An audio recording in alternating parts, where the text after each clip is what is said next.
ನಮಸ್ಕಾರ, ಹೇಗಿದ್ದೀರಿ? ನಾನು ಚಂದನ್ ಶರ್ಮಾ ನಿಮ್ಮ ಜೊತೆಗೆ. ಇವತ್ತು ಬಹಳ ವಿಶೇಷವಾದಂಥ ಒಂದು ಮಂಥನ. ಯಾಕೆ ಅಂತಂದರೆ, ಒಂದು ಚರ್ನಿಂಗ್ ಆಗಲಿಲ್ಲ ಅಂತಂದರೆ ಯಾವುದೇ ವಿಷಯಗಳು ಹೊರಗೆ ಬರೋದಿಲ್ಲ ಅನ್ನೋದು ನನ್ನ ಬಹಳ ಬಲವಾದ ಮತ್ತು ಅತ್ಯಂತ ಸುಸ್ಪಷ್ಟವಾದಂಥ ನಂಬಿಕೆ. ಅದು ಲೀಗಲ್ ಆಸ್ಪೆಕ್ಟ್ ಆಗಿರ್ಬೋದು, ಅದು ಎಕಾನಮಿ ಆಗಿರ್ಬೋದು, ಅಥವಾ ಯಾವುದೇ ವಿಷಯ ಆಗಿರ್ಬೋದು. ಒಂದು ವಿಷಯದ ಆಳ ಅಗಲಗಳನ್ನು ನಾವು ಚರ್ಚೆ ಮಾಡಬೇಕು, ರೋಚಕತೆಗಳನ್ನು ಕೊಡದೆ ಚರ್ಚೆ ಮಾಡಬೇಕು. ಫಾರ್ ಎಕ್ಸಾಂಪಲ್, ಲೀಗಲ್ ಪಾಯಿಂಟ್ಗಳು ಅಂತ ಅಂದ್ಕೊಳ್ಳಿ. ಆ ಲೀಗಲ್ ಪಾಯಿಂಟ್ಗಳನ್ನು ಜನರಿಗೆ ಅರ್ಥವಾಗುವ ರೀತಿಯಲ್ಲಿ ನಾವು ಚರ್ಚೆ ನಡೆಸಬೇಕು. ನಾನು ಸಾಮಾನ್ಯಕ್ಕೆ ಈ ಬಜೆಟ್ ವಿಷಯ ಬಂದಾಗ ಇದನ್ನು ಎಲ್ರಿಗೂ ಹೇಳ್ತಾ ಇರ್ತೀನಿ. ನಮ್ಮ ಮೀಡಿಯಾದಲ್ಲಿ ಏನು ಮಾಡ್ತಾರೆ ಅಂತಂದರೆ, ಬಜೆಟ್ ಜನಕ್ಕೆ ಅರ್ಥ ಆಗಲ್ಲ ಬಿಡ್ರಿ ಅಂತಂದುಬಿಡ್ತಾರೆ. ನಾನು ಭಾಳ ಜನಕ್ಕೆ ಹೇಳ್ತಾ ಇರ್ತೀನಿ, ಅಲ್ರಿ, ಆ ಬಜೆಟ್ ಇರೋದೇ ಜನಕ್ಕೆ, ಅಲ್ಲಿರೋದೇ ಜನರ ದುಡ್ಡು, ಅಲ್ಲಿರೋದೇ ನನ್ನ ದುಡ್ಡು, ನಿಮ್ಮ ದುಡ್ಡು, ನಾವು ಕಟ್ಟೋ ಟ್ಯಾಕ್ಸ್ ದುಡ್ಡು. ಅದನ್ನು ನಾವು ಜನಕ್ಕೆ ಅರ್ಥ ಮಾಡಿಸಿಲ್ಲ ಅಂತಂದರೆ ಆ್ಯಸ್ ಎ ಮೀಡಿಯಾ ನಾವು ಫೇಲ್ಯೂರು, ಜನ ಫೇಲ್ಯೂರ್ ಅಲ್ಲ ಅಂತ. ಆ ಕಾರಣಕ್ಕೆ ನಾನು ಸಾಮಾನ್ಯವಾಗಿ ಬಜೆಟ್ನ ಸಿಂಪ್ಲಿಫೈ ಮಾಡ್ಕೊಂಡು ಬರ್ತೀನಿ, ನಿಮಗೆಲ್ಲರಿಗೂ ಗೊತ್ತಿರುವ ಹಾಗೆ. ಇವತ್ತು ಕೆಲವು ಲೀಗಲ್ ಆಸ್ಪೆಕ್ಟ್ಗಳನ್ನು ಕೂಡ ಸಿಂಪ್ಲಿಫೈ ಮಾಡ್ಕೊಂಡು ಬರೋಣ. ಉದಾಹರಣೆಗೆ, ಮುಖ್ಯಮಂತ್ರಿಗಳ ವಿರುದ್ಧ ಕೇಳಿ ಬಂದಿರುವ ಮೂಡಾ ದೂರು. 3.16 ಎಕರೆ ಜಾಗ ಇತ್ತು ಕೆಸರೆಯಲ್ಲಿ, ಬದಲಿ ನಿವೇಶನಗಳನ್ನು ಪಡೆದುಕೊಂಡರು. ಸಮಾನಾಂತರವಾದಂಥ ಜಾಗದಲ್ಲಿ ಪಡೆದುಕೊಳ್ಬೇಕಾಗಿತ್ತು. ಅದು ಅವರ ಧರ್ಮಪತ್ನಿ ಪಾರ್ವತಿಯವರ ಹೆಸರಲ್ಲಿತ್ತು. ಪಾರ್ವತಿಯವರಿಗೆ ಅವರ ಸಹೋದರನಿಂದ ಗಿಫ್ಟ್ ಆಗಿ ಬಂದಿದ್ದಂಥ ಜಾಗ ಆಗಿತ್ತು. ಅದು ಅಕ್ವೈರ್ ಮಾಡಿಕೊಳ್ಳುವ ಸಂದರ್ಭದಲ್ಲೂ ಕೂಡ ಅದು ಮೂಡಾದ ಹೆಸರಲ್ಲೇ ಇತ್ತು.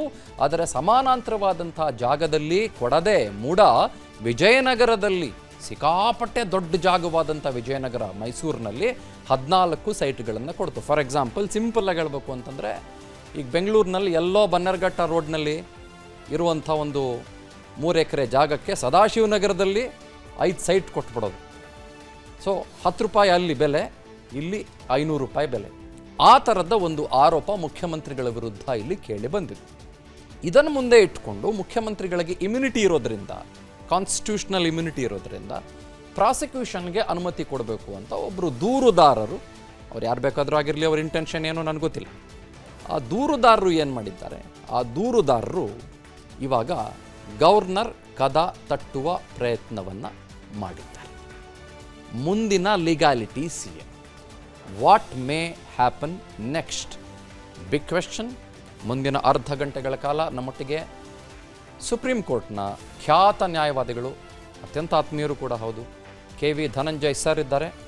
With lot of love, lot of warmth ನಾನು ಅವ್ರನ್ನ ವೆಲ್ಕಮ್ ಮಾಡ್ಕೊಳ್ತಾ ಇದ್ದೀನಿ. Sir, very lovely welcome to you. ಹೇಗಿದ್ದೀರಿ sir? Wonderful sir, thank you. ಭಾಳ ದಿನ ಆಯಿತು ನಿಮ್ಮನ್ನು ನೋಡಿ. ನಾನು have been very busy, I know. Sir, ವಿಷಯ ಏನು ಅಂತ ಹಳೇದನ್ನು ನಾನು ಕೆದಕೋದಿಲ್ಲ. ಸುಮಾರು ಸಂದರ್ಭಗಳಲ್ಲಿ ಅದರ ಬಗ್ಗೆ ಚರ್ಚೆ ಆಗೋಗಿದೆ. ಮೂಡಾದ ಸ್ಕ್ಯಾಮ್, ಅಲೆಜೆಡ್ ಸ್ಕ್ಯಾಮ್ ಏನು ಅನ್ನೋದ್ರ ಬಗ್ಗೆ ಚರ್ಚೆ ಆಗೋಗಿದೆ. ನಾನು ಡೈರೆಕ್ಟ್ಲಿ ವಿಷಯಕ್ಕೆ ಬರ್ತೇನೆ.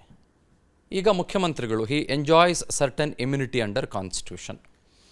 ಅವ್ರ ಮೇಲೆ FIR ದಾಖಲಾಗಬೇಕು, ಅವ್ರ ಮೇಲೆ ಮತ್ತೊಂದಾಗಬೇಕು, ಅಥವಾ ಪ್ರಾಸಿಕ್ಯೂಷನ್ ಆಗಬೇಕು, ತನಿಖೆಗಳಾಗಬೇಕು, ಇನ್ನೊಂದಾಗಬೇಕು ಅಂತಂದರೆ ಗವರ್ನರ್ ಪರ್ಮಿಷನ್ ಬೇಕು ಅಂತ. ಸೊ ಒಬ್ಬರು ಗವರ್ನರ್ನ ಅಪ್ರೋಚ್ ಮಾಡಿದ್ದಾರೆ, ರಾಜ್ಯಪಾಲರನ್ನ, ಘನತೆವೆತ್ತ ರಾಜ್ಯಪಾಲರನ್ನ. ಈಗ ಅದನ್ನು ಖಂಡಿಸ್ತಾ ಇದೆ ರಾಜ್ಯ ಸರ್ಕಾರ. ಅದು ಪೊಲಿಟಿಕಲಿ ಬಿಟ್ಬಿಡೋಣ, ಲೀಗಲಿ ಮಾತಾಡೋಣ. ತಾವೊಬ್ಬ ಖ್ಯಾತ ವಕೀಲರಾಗಿ ಲೀಗಲ್ ಪ್ರೊಸೀಡಿಂಗ್ಸ್ ಮುಂದೆ ಹೇಗೆ, ಏನು, ಎತ್ತ? ಸರ್ಕಾರ ಎಡವಟ್ಟು ಮಾಡ್ಕೊಳ್ತಿದೆ ಅಂತ ಹೇಳ್ತಾ ಶುರು ಮಾಡಬೇಕಾಗತ್ತೆ. ರಾಜ್ಯಪಾಲರು ಮುಖ್ಯಮಂತ್ರಿಗಳಿಗೆ ಒಂದು ಪತ್ರವನ್ನು ಬರೆದು ನಿಮ್ಮ ವಿರುದ್ಧ ಪ್ರಾಸಿಕ್ಯೂಷನ್ಗೆ ಪೂರ್ವಾನುಮತಿಯನ್ನು ನನ್ನ ಬಳಿ ಕೇಳಿದ್ದಾರೆ. ಆ್ಯಂಡ್ ನಿಮ್ಮ ಅಹವಾಲನ್ನು ಸ್ವೀಕರಿಸುವಂಥದ್ದು ಅಥವಾ ನಿಮ್ಮ ಅಭ್ಯಂತರವನ್ನು ತಿಳ್ಕೊಳ್ಳೋವಂಥ ಅವಶ್ಯಕತೆ ನನಗಿದೆ. ಸೊ ದಯವಿಟ್ಟು ನಿಮ್ಮ ಅಭ್ಯಂತರವಿದ್ದರೆ ತಿಳಿಸಿ ಅಂತ ಹೇಳಿ ಮುಖ್ಯಮಂತ್ರಿಗಳಿಗೆ ಪತ್ರ ಬರೆದಿದ್ದಾರೆ. ಆ ಪತ್ರಕ್ಕೂ ಮತ್ತು ಸಚಿವ ಸಂಪುಟಕ್ಕೂ ಯಾವುದೇ ಸಂಬಂಧವಿಲ್ಲ. ಓಕೆ. ಆ ಪತ್ರವನ್ನು ಮುಖ್ಯಮಂತ್ರಿಗಳು ಅದಕ್ಕೆ ಉತ್ತರಿಸಬೇಕಾದಂಥದ್ದು ಅವರ ಕರ್ತವ್ಯ. ಆ್ಯಂಡ್ ಅವಕಾಶ ಇದು ಮುಖ್ಯಮಂತ್ರಿಗಳಿಗೆ. ನೋಡಿ, ಯಾವ ವಿಚಾರವನ್ನು ನಿಮ್ಮ ಮುಂದೆ ದೂರುದಾರರು ಇಟ್ಟಿದ್ದಾರೆ ಆ ವಿಚಾರದಲ್ಲಿ ಹುರುಳಿಲ್ಲ, ಆ ಕಾರಣಕ್ಕೋಸ್ಕರ ದಯವಿಟ್ಟು ತಾವು ಅನುಮತಿಯನ್ನು ಕೊಡದೇ ಇರೋ ಹಾಗೆ ವಿನಂತಿ ಮಾಡ್ತೀವಿ. ಕೊಡ್ಕೂಡೋದು ಅಂತ ಹೇಳಲಿಕ್ಕಾಗೋದಿಲ್ಲ, governor is a very high office. ಕೊಡದೇ ಇರೋ ಹಾಗೆ ಮನವಿ ಅಥವಾ ವಿನಂತಿಯನ್ನು ಮಾಡ್ಕೊಳ್ತೀವಿ ಅಂತ ಇವರು ಉತ್ತರವನ್ನು ಕೊಡಬೇಕಿತ್ತು. ಅದನ್ನು ಬಿಟ್ಟು ಅದನ್ನು ಸಚಿವ ಸಂಪುಟದ ಮುಂದೆ ಯಾತಕ್ಕೆ ಇಟ್ಟರು ಅನ್ನೋದೇ ಅರ್ಥವಾಗ್ತಿಲ್ಲ. ಸಚಿವ ಸಂಪುಟದ ಕೂಡ ತೊಗೊಂಡಿರುವಂಥ ತೀರ್ಮಾನ ಭಾಳ ಉದ್ದಟತನದ್ದು ಅನಿಸುತ್ತೆ. ಯಾತಕ್ಕೆ ಅಂದರೆ ಈಗ ಗವರ್ನರ್ ಅವರಿಗೆ ಅಲ್ಲಿಗೆ ಮುಖ್ಯಮಂತ್ರಿಗಳಾದ ಸಿದ್ದರಾಮಯ್ಯನವರು ಹೇಳಲಿಕ್ಕೆ ಏನೂ ಇಲ್ಲ ಅಂತ ಭಾವಿಸಿ ತಮ್ಮ ಮುಂದಿನ ನಡೆಯನ್ನು ಶುರು ಮಾಡ್ಬೋದು ಅವರು. ಆ್ಯಂಡ್ ಅದು ಮುಳುವಾಗುವಂಥದ್ದು ಸಿದ್ದರಾಮಯ್ಯನವರಿಗೆ. ಆ್ಯಂಡ್ ಸಿದ್ದರಾಮಯ್ಯನವರು ನಂತರದ ದಿನಗಳಲ್ಲಿ ಕೋರ್ಟ್ ಕದ ತಟ್ಟಿ ನೋಡಿ ನನ್ನ ವಿರುದ್ಧ ಅನುಮತಿಯನ್ನು ಕೊಟ್ಟಿದ್ದಾರೆ ಅಂತ ಹೇಳಿದ್ರೆ ಕೋರ್ಟ್ ಕೇಳುವಂಥ ಮೊದಲನೇ ಪ್ರಶ್ನೆ ಏನಂದರೆ ಅನುಮತಿ ಕೊಡಬಾರ್ದು ಅನ್ನುವ ಸಮಜಾಯಿಷಿಯನ್ನು ನೀವು ಕೊಡಲೇ ಇಲ್ಲ, ಇದ್ದಂಥ ಅವಕಾಶವನ್ನು ಕಳ್ಕೊಂಡಿದ್ರಿ. ರೈಟ್. ಸೊ ಅದಲ್ಲದೆ ಇದು ಉದ್ದಟತನದ ಕ್ರಮ ಕೂಡ. ಅಂದರೆ ಇವರಿಗೆ ಪ್ರತ್ಯೇಕವಾಗಿ ಒಂದು ಖಾಸಗಿಯಾಗಿ ದಯವಿಟ್ಟು ನಿಮ್ಮ ಉತ್ತರವನ್ನು ತಿಳಿಸಿ ಅಂತ ಕೊಟ್ಟರೆ ಅದನ್ನು ಇವರು ಹೇಗೆ ಸಚಿವ ಸಂಪುಟಕ್ಕೆ ರವಾನೆ ಮಾಡಲಿಕ್ಕಾಗತ್ತೆ? ಸಚಿವ ಸಂಪುಟಕ್ಕಾದರೂ ಸ್ವಲ್ಪ ಬುದ್ಧಿ ಬೇಕಲ್ವಾ? ಮುಖ್ಯಮಂತ್ರಿಗಳಿಗೆ ವೈಯಕ್ತಿಕವಾಗಿ ಬರೆದಂಥ ಒಂದು ಪತ್ರ, ವೈಯಕ್ತಿಕ ಅಂದರೆ ಯಾವ ಅರ್ಥದಲ್ಲಿ ಅಂದರೆ criminal law is always personal. ವೈಯಕ್ತಿಕವಾಗಿ ನಿಮ್ಮ ವಿರುದ್ಧ ಕ್ರಮ ಜರುಗಿಸ್ಲಿಕ್ಕೆ ನನ್ನನ್ನು ಕೇಳಲಾಗ್ತಿದೆ, ದಯವಿಟ್ಟು ನೀವು ನಿಮ್ಮ ಒಂದು ಉತ್ತರವನ್ನು ಕೊಡಿ ಅಂತ ಕೇಳಿದಾಗ ಈ ಸಚಿವ ಸಂಪುಟದ ಪಾತ್ರ ಏನಿರುತ್ತಲ್ಲಿ? ಸೊ ಸಚಿವ ಸಂಪುಟ ಯಾತಕ್ಕೆ ಇನ್ಸರ್ಟ್ ಮಾಡ್ಕೊಂಡಿದೆ ತನ್ನನ್ನು ಅಂತ ಅರ್ಥವಾಗ್ತಿಲ್ಲ. ಸೊ ಇದು ತಪ್ಪು ಅಂತ ಹೇಳಬೇಕಾಗತ್ತೆ. ಮುಖ್ಯಮಂತ್ರಿಗಳು ವಿನಾಕಾರಣ ಐ ಥಿಂಕ್ ಅವರ ವಿರುದ್ಧ ಅವರೇ ಒಂದು ಕ್ರಮವನ್ನು ಜರುಗಿಸ್ತಿರುವಾಗ ಕಾಣುತ್ತೆ. ಆ್ಯಂಡ್ ಇದನ್ನು ಕಾನೂನಾತ್ಮಕವಾಗಿ ಇದು ಕ್ರ್ಯಾಕ್ ಪಾಟ್ ಐಡಿಯಾ ಅಂತಾರೆ. This is a crack pot idea. ಇದು ಭಾಳ ಒಂಥರ ವಿಚಿತ್ರ ಒಂದು ತೀರ್ಮಾನ ಅಂತ ಹೇಳ್ತಾರಲ್ಲ, ಅಂತ ಒಂದು ತೀರ್ಮಾನ. ಯಾರು ನುರಿತ ವಕೀಲರು ಯಾರು ಇಂಥ ಒಂದು ಅಡ್ವೈಸನ್ನು ಕೊಡೋದಿಲ್ಲ ಅಂತ ಭಾವಿಸ್ಬೋದು. ಯಾಕೆಂದರೆ ಇದು ಅವ್ರಿಗೆ ಮುಳುವಾಗತ್ತೆ. ತಾವು ಹೇಳೋದೇನು ಅಂತಂದರೆ ಘನತೆವತ್ತ ರಾಜ್ಯಪಾಲರು, ಗವರ್ನರ್ ಅವರು ನೋಡಿ ಮುಖ್ಯಮಂತ್ರಿಗಳೇ ನಿಮ್ಮ ವಿರುದ್ಧ ಈ ರೀತಿಯ ಆರೋಪ ಕೇಳಿ ಬಂದಿದೆ ಅಂತ ಹೇಳಿ ಒಂದು ನೋಟಿಸನ್ನು ಜಾರಿಗೊಳಿಸಿದಾಗ ಅದಕ್ಕೆ ಯಾಕೆ ನೋಟಿಸ್ ಕೊಡಬಾರದು ಅಥವಾ ಯಾಕೆ ಇದಕ್ಕೆ ಪ್ರಾಸಿಕ್ಯೂಷನ್ಗೆ ಅನುಮತಿ ಕೊಡಬಾರದು ಅಂತ ಸಮರ್ಥನೆ ಮಾಡಿಕೊಳ್ಳುವ ನಿಲುವು ಮುಖ್ಯಮಂತ್ರಿಗಳ ಕೈಯಲ್ಲಿದೆ ಅಂತ ತಾವು ಹೇಳ್ತಾ ಇರೋದು. ಹೌದು, ಮುಖ್ಯಮಂತ್ರಿಗಳಿಗೆ ಅವಕಾಶವನ್ನು ಕೊಡಬೇಕು. ಏನ್ ಮಾಡ್ಬೋದಾಗಿತ್ತು ಮುಖ್ಯಮಂತ್ರಿಗಳು? ಮುಖ್ಯಮಂತ್ರಿಗಳು ಗವರ್ನರ್ ಅವರು ಕೇವಲ ಒಂದು ಪತ್ರವನ್ನು ಮಾತ್ರ ಬರೆದಿರೋದಿಲ್ಲ, ಪತ್ರದ ಜೊತೆಗೆ ಗವರ್ನರ್ ಬಳಿ ಬಂದಿರುವಂತ ಎಲ್ಲ ದಾಖಲೆಗಳ ಒಂದು ಪ್ರತಿಯನ್ನು ಕೂಡ ಕೊಟ್ಟಿರ್ತಾರೆ. ಆ ದಾಖಲೆಗಳನ್ನ ನೋಡಿ ಇವ್ರು ಹೇಳ್ಬೋದಿತ್ತು, ಈ ದಾಖಲೆಗಳು ಒಂದು ವೇಳೆ ದಾಖಲೆಗಳು ಸತ್ಯವಾಗಿದ್ರೆ, ದಾಖಲೆಗಳು ನಿಜವಾದ ದಾಖಲೆಗಳಾದ್ರೆ ನೋಡಿ ದಾಖಲೆಗಳು ಈ ರೀತಿ ಇದಾವೆ, ಮತ್ತೆ ಈ ದಾಖಲೆಗಳು ನಿಜ ಅಂತಾನೆ ಭಾವಿಸಿದ್ರು ಕೂಡ ನನ್ನ ಒಂದು ಪಾತ್ರ ಈ ದಾಖಲೆಗಳಲ್ಲಿ ಕಾಣ್ತಾ ಇಲ್ಲ ಅಂತ ಇವ್ರು ಹೇಳ್ಬೋದಿತ್ತು. ಅದೆಲ್ಲದ್ರೂ ಅವಕಾಶ ಇವಾಗ ಕಳ್ಕೊಂಡಿದ್ದಾರೆ. ಅಂಡ್ ಅರ್ಥವಾಗ್ತಿಲ್ಲ ಈ ರೀತಿ ಯಾತಕ್ ಮಾಡಿದ್ರು ಅನ್ನೋದು ಅರ್ಥವಾಗ್ತಿಲ್ಲ ಅವ್ರಿಗೆ. ಇದರಿಂದ ಈಗ ಕೇಜ್ರಿವಾಲ್ ದೆಹಲಿಯಲ್ಲಿ ತಾವು ಗಮನಿಸಿರ್ಬೋದು, ಸಮನ್ಸನ್ನ ಜಾರಿ ಮಾಡಿದಾಗ ಸಮನ್ಸ್ಗೆ ಉತ್ತರವನ್ನ ಆತ ಕೊಡ್ತಿರ್ಲಿಲ್ಲ, ಸೊ ಅವರು ಧಿಕ್ಕರಿಸಿದ್ದೇ ಅವ್ರಿಗೆ ಮುಳುವಾಯಿತು. ಅಲ್ಟಿಮೇಟ್ಲಿ ಭಾಳಷ್ಟು ದಿನ ಜೈಲಿನಲ್ಲಿ ಇರಬೇಕಾಗಿ ಬಂತು. Correct, right. ಸೊ ಅವ್ರಿಗೆ ಅವಕಾಶವನ್ನು ಕೊಡಲಾಗ್ತಿತ್ತು, ದಯವಿಟ್ಟು ನಿಮ್ಮ ಒಂದು ಆ್ಯಕ್ಚುಲಿ ಏನಿದೆ ಒಂದು ಪ್ರತ್ಯುತ್ತರ ದಯವಿಟ್ಟು ಕೊಡಿ ಅಂತ. ಯಾಕೆಂದರೆ ನಿಮ್ಮ ವಿರುದ್ಧ ಆರೋಪ ಕೇಳಿ ಬಂದಿದೆ, ಆರೋಪವನ್ನು ನಾವು ತನಿಖೆ ಮಾಡ್ತಾ ಇದ್ದೀವಿ, ತನಿಖೆಯ ಭಾಗವಾಗಿ ನಿಮ್ಮ ಪ್ರತ್ಯುತ್ತರವನ್ನು ಕೊಡಿ ಅಂತ ಕೇಳ್ತಾ 10 ಬಾರಿ ಸಮನ್ಸನ್ನು ಕೊಟ್ಟರು. ಅವ್ರು ಮಾಡಿದ್ದೇನು 10 ಬಾರಿನೂ ಅದನ್ನು ತಿರಸ್ಕಾರ ಮಾಡಿದ್ರು. Ultimately what happened? ಆ್ಯಂಡ್ ಅವರು ಕೋರ್ಟ್ಗೆ ಹೋದಾಗ ನ್ಯಾಯಾಲಯ ಕೇಳ್ತಿದ್ದ ಮೊದಲನೇ ಪ್ರಶ್ನೆ, ಕೋರ್ಟ್ ಕದ ತಟ್ಟೋದ್ರ ಮುನ್ನ ನೀವು ನಿಮಗೆ ಕೊಟ್ಟ ಅವಕಾಶವನ್ನು ಬಳಸ್ಕೊಳ್ಬೇಕಿತ್ತು. ಸಮನ್ಸ್ಗೆ ಮರ್ಯಾದೆ ಕೊಟ್ರ ನೀವು? ಈಗ ಇಲ್ಲೇನಾಗತ್ತೆ ಅಂದರೆ ನಾಳೆ ಸಿದ್ದರಾಮಯ್ಯನವರು ಒಂದು ವೇಳೆ ಅವರ ಹೈಪೋಥೆಟಿಕಲಿ ಈಗ ಗವರ್ನರ್ ಅವರು ಸ್ಯಾಂಕ್ಷನ್ ಕೊಡ್ತಾರೆ ಅಂತ ಭಾವಿಸೋಣ, ಅದನ್ನು ಇವರು ಪ್ರಶ್ನೆ ಮಾಡಿ ನ್ಯಾಯಾಲಯಕ್ಕೆ ಹೋಗ್ತಾರೆ. ನ್ಯಾಯಾಲಯಕ್ಕೆ ಹೋದಾಗ ಯಾವ ವಾದವನ್ನು ಮಾಡ್ತಾರೆ? ಕರೆಕ್ಟ್. ಸೊ ನನ್ನ ಕೇಳದೆ ಕೊಟ್ಟರು ಅಂತ ಅಂದರೆ ಹೇಳಿದ್ರೆ ನಿಮಗೆ ಅವಕಾಶವನ್ನು ಕೊಡಲಾಗಿತ್ತು. ಅವಕಾಶಕ್ಕೆ ನೀವು ಉದ್ದಟತನದ ನಿಮ್ಮ ಸಚಿವ ಸಂಪುಟದ ಮೂಲಕ, ಯಾಕೆಂದರೆ ಸಚಿವ ಸಂಪುಟದ ಮೇಲೆ ಮುಖ್ಯಮಂತ್ರಿಗಳಿಗೆ ಹಿಡಿತ ಯಾವಾಗಲೂ ಇದ್ದೇ ಇರುತ್ತೆ. ಮುಖ್ಯಮಂತ್ರಿಗಳು ಈ ದಿನದ ಸಚಿವ ಸಂಪುಟದ ಪ್ರಕ್ರಿಯೆಯಲ್ಲಿ ಭಾಗವಹಿಸದೇ ಇದ್ರೂ ಕೂಡ it actually is more or less controlled by him. So ನೀವು ಪ್ರತ್ಯುತ್ತರವನ್ನು ಕೊಡಲಿಲ್ಲ, ಬದಲಿಗೆ ಈ ಥರನಾದ ಒಂದು ಉತ್ತರವನ್ನು ಧಿಕ್ಕರಿಸುವಂಥ ಉತ್ತರವನ್ನು ಸಚಿವ ಸಂಪುಟ ಕೊಟ್ಟಿದೆ. So the governor can assume ಹೇಳಬೇಕಾದಂಥದ್ದು ಏನೂ ಇಲ್ಲ ಅಂತ. If somebody is guilty they will do all this. Correct, absolutely correct. ಅದಕ್ಕೆ ಸಂಬಂಧಪಟ್ಟಂತೆ ಇವರು ಏನು ಬರೀತಾರೆ ಅಂತಂದರೆ, ರಾಜ್ಯಪಾಲರ ನಡೆ ಸಂವಿಧಾನದ ಕಗ್ಗೊಲೆ, ಪ್ರಜಾಪ್ರಭುತ್ವದ ಸರ್ವನಾಶ, ರಾಜ್ಯಪಾಲರು ಕೇಂದ್ರ ಸರ್ಕಾರದ ಕೈಗೊಂಬೆ. ಕನ್ನಡಿಗರ ಆಶೀರ್ವಾದದೊಂದಿಗೆ ಮತ್ತು ಕಾನೂನಾತ್ಮಕವಾಗಿ ಆಯ್ಕೆಯಾಗಿರುವಂತಹ ಬಹುಮತ ಕರ್ನಾಟಕ ರಾಜ್ಯದ ಕಾಂಗ್ರೆಸ್ ಸರ್ಕಾರವನ್ನು ಅಸ್ಥಿರಗೊಳಿಸುವ ಪ್ರಯತ್ನ. ಇದು ಪ್ರೆಸ್ ರಿಲೀಸಾ? ಹೌದು, ಪ್ರೆಸ್ ರಿಲೀಸಾ? ಹೌದು. ಸಚಿವ ಸಂಪುಟದ ನಿರ್ಣಯ ಅಲ್ಲ.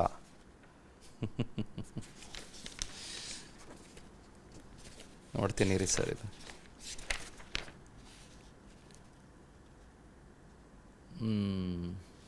Looks like A press release. ಇದು ಮುಖ್ಯಮಂತ್ರಿಗಳು ಮನಸ್ಸಿನಲ್ಲಿ ಇಟ್ಕೊಳ್ಬೇಕಾಗತ್ತೆ. ಇದು this is more like gimmick ಅಂತ.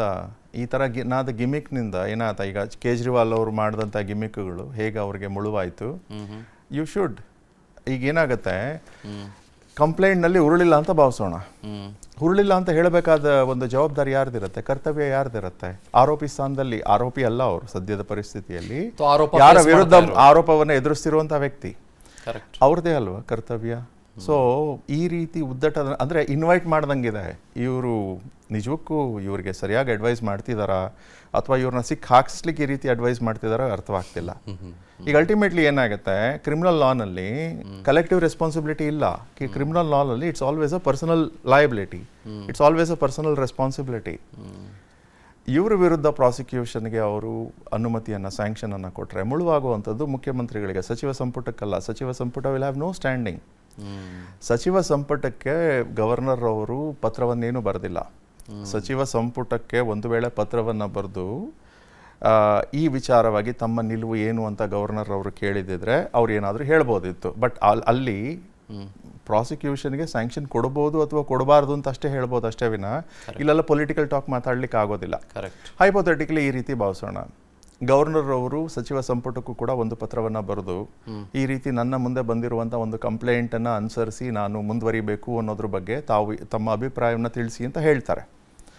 ಇವರು ಅಭಿಪ್ರಾಯವನ್ನು ತಿಳಿಸಿ ಹೇಳ್ತಾರೆ, ಇದು ಕ್ಷುಲ್ಲಕವಾದ ದೂರು, ಇದು ಆ್ಯಕ್ಚುಲಿ ಆ್ಯಕ್ಟ್ ಮಾಡಲಿಕ್ಕೆ ಯೋಗ್ಯವಾದಂತಲ್ಲ, ದಯವಿಟ್ಟು ತಿರಸ್ಕರಿಸಿ ಅಂತ ಹೇಳ್ತಾರೆ. ಅದನ್ನು ಪರಿಗಣಿಸಿದ ನಂತರವೂ ಕೂಡ ರಾಜ್ಯಪಾಲರಿಗೆ ನಮ್ಮ ಸಂವಿಧಾನದಡಿ ವಿವೇಚನೆ ಇದೆ. ಆ ವಿವೇಚನೆ ಏನಂದರೆ, ಮುಖ್ಯಮಂತ್ರಿಗಳನ್ನು ಬಚಾವ್ ಮಾಡಲಿಕ್ಕೆ, ಮುಖ್ಯಮಂತ್ರಿಗಳ ವಿರುದ್ಧ ಮೆಟೀರಿಯಲ್ ಇದ್ದರೂ ಕೂಡ ಸಚಿವ ಸಂಪುಟ ಅವರನ್ನು ಬಚಾವ್ ಮಾಡುವ ಒಂದು ನಿರ್ಣಯವನ್ನು ತಗೊಂಡಿದೆ. ಅದಕ್ಕೆ ನಾನು ಬದ್ಧನಾಗಿರಬೇಕಾದ ಅವಶ್ಯಕತೆ ಇಲ್ಲ, ನಾನು ಮುಂದುವರೆದು ಅನುಮೋದನೆಯನ್ನು ಕೊಡ್ತಿದ್ದೀನಿ ಅಂತ ಹೇಳಿ ಗವರ್ನರ್ ಅವರು ಅನುಮೋದನೆಯನ್ನು ಕೊಡ್ಬೋದು ಸಂವಿಧಾನದಡಿ. ಸೊ ಗವರ್ನರ್, ರಾಜ್ಯಪಾಲರಿಗೆ ಆ ಪ್ರಮಾಣದ ಅಧಿಕಾರ ಇದ್ದಾಗ ಈ ರೀತಿ ಚಾಲೆಂಜ್ ಮಾಡುವಂಥದ್ದು ಉದ್ದಟತನ ಆಗತ್ತೆ. Absolutely right. ಈ ಸಂದರ್ಭದಲ್ಲಿ ಘನತೆವೆತ್ತ ರಾಜ್ಯಪಾಲರು ಮುಖ್ಯಮಂತ್ರಿಗಳಿಗೆ ಕರೆ ಕಳಿಸಿ, ಬುಲಾವ್ ಕೊಟ್ಟು ಕರೆಸಿ ಇದರ ಬಗ್ಗೆ ವಿಚಾರಿಸ್ಬೋದಾ? ಇಲ್ಲಿ ಏನಾಗುತ್ತೆ ಅಂದರೆ ಎಲ್ಲವೂ ಕೂಡ ಫಾರ್ಮಲ್ ಆಗಿರಬೇಕಾಗತ್ತೆ. ಓಕೆ, ಅವರನ್ನು ಕರೆದು ಏನು ಹೇಳ್ತೀರ ಅಂತ ಕೇಳಲಿಕ್ಕೆ ಆಗೋದಿಲ್ಲ. ಮುಖ್ಯಮಂತ್ರಿಗಳು ಏನಾದರೂ ಹೇಳೋದಿದ್ರೆ ಬರವಣಿಗೆ ರೂಪದಲ್ಲಿ ಕೊಡಬೇಕು. ಬರವಣಿಗೆ ರೂಪದಲ್ಲಿ ಕೊಡಲಿಕ್ಕೆ ಇದ್ದ ಅವಕಾಶವನ್ನು ಕಳ್ಕೊಂಡಿದ್ದಾರೆ. So this is not right. Okay.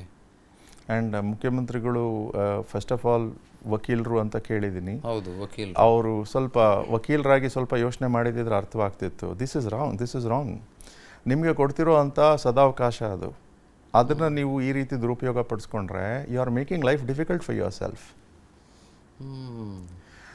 ನಾವಿಲ್ಲಿ ಕಂಪ್ಲೇಂಟ್ನಲ್ಲಿ ಹುರುಳಿದೆಯಾ ಇಲ್ವಾ ಅನ್ನೋದ್ರ ಬಗ್ಗೆ ಚರ್ಚೆ ಮಾಡ್ತಿಲ್ಲ. ನಾವು ಮಾಡ್ತಿರೋವಂಥದ್ದು ಕಂಪ್ಲೇಂಟ್ ಮೇಲೆ ಆಕ್ಟ್ ಮಾಡಲಿಕ್ಕೆ ಮಾಡೋಕ್ಕೂ ಮುನ್ನ ತಮ್ಮ ಒಂದು ನಿಲುವನ್ನು ತಿಳಿಸಿ ಅಂತ ಗವರ್ನರ್ ಅವರು ಕೇಳಿದ್ದಾರೆ. And I can tell you this, ದಯವಿಟ್ಟು ತಾವು ವಾಚ್ ಮಾಡಿ ಈ ಪ್ರಕರಣವನ್ನು ಹೇಗೆ ಹೋಗುತ್ತೆ ಅಂತ. First comment that will come from a court tomorrow is, you cannot do this. ಈ ರೀತಿ ನೀವು ಮಾಡಬಾರ್ದಿತ್ತು. So you have lost the opportunity. ಯಾರಿಗೂ ಕೂಡ ಗವರ್ನರ್ ಅವರು ಕೊಟ್ಟ ಪತ್ರವನ್ನು ಧಿಕ್ಕರಿಸಿದ ನಂತರ ಗವರ್ನರ್ ಅವರು ಅವಕಾಶವನ್ನು ಕೊಡಲಿಲ್ಲ ಅಂತ ಹೇಳಿ ಅವಾದವನ್ನು ಮಾಡಿ ನ್ಯಾಯಾಲಯಕ್ಕೆ ಹೋಗ್ಲಿಕ್ಕೆ ಆಗೋದಿಲ್ಲ. ಬಿಕಾಸ್ ಕೋರ್ಟ್ ಈಗ ಈಕ್ವಾಲಿಟಿ ಬಿಫೋರ್ ದ ಲಾ, ಸಮಾನತೆ ಅಂತಿದೆ. ಒಬ್ಬ ಸಾಧಾರಣ ಗುಮಾಸ್ತ, ಆತನಿಗೂ ಪ್ರೊಟೆಕ್ಷನ್ ಇದೆ ಅಂತ ಭಾವಿಸೋಣ. ಆತನ ವಿರುದ್ಧ ಪ್ರಾಸಿಕ್ಯೂಷನ್ಗೆ ಸ್ಯಾಂಕ್ಷನ್ ಕೊಡೋದ್ರ ಮುನ್ನ ಹೈಯರ್ ಅಧಿಕಾರಿ ಆತನಿಗೆ ಪತ್ರವನ್ನು ಕಳಿಸ್ತಾರೆ. ಸಾಧಾರಣ ಗುಮಾಸ್ತ ಈ ರೀತಿ ಉದ್ದಟತನದಿಂದ ನಡ್ಕೊಂಡ್ರೆ, ಕೋರ್ಟು ಧಿಕ್ಕರಿಸಿದ್ರೆ, ನ್ಯಾಯಾಲಯ ಯಾವ ರೀತಿ ಆತನನ್ನು ನಡ್ಕೊಳ್ಳುತ್ತೆ ಅಂದರೆ ಯಾವ ರೀತಿ ಟ್ರೀಟ್ ಮಾಡುತ್ತೆ, same treatment is also applicable to the chief minister. ನಮ್ಮ ಸಂವಿಧಾನದಡಿ ಸಮಾನತೆ ಅಂದರೆ ಪ್ರಿವಿಲೇಜ್ಡ್ ವ್ಯಕ್ತಿಗಳಂತೂ ಅಂತ ಯಾರೂ ಇಲ್ಲ. Very true. ಸೊ ಒಬ್ಬ ಗುಮಾಸ್ತನಿಗೆ ಕೋರ್ಟ್ ಹೇಳ್ಬಹುದಾದಂಥ ಏನಿದು ಇದು ಇಂಥ ಒಂದು ಕೆಲಸ ಮಾಡಿದಿರಿ, ಹೇಗೆ ನೀವು ಕದ ತಟ್ಟಲಿಕ್ಕೆ ಅವಕಾಶ ಇರುತ್ತೆ ನಿಮಗೆ ಅಂತ ಏನು ರಿಮಾರ್ಕ್ ಬರುತ್ತೆ, ಆ remark will also be applicable to the chief minister.